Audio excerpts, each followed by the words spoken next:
সন্ত্ৰাসবাদী তহঁত কুচিয়াত নেখেলিবি তেজৰেই ফাকু খেলা।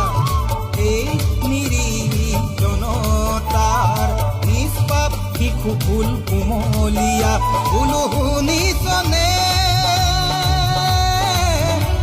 নিৰীহ জনতাৰ কৰুণ বিননি, আই জননী হিয়াৰ বিননি।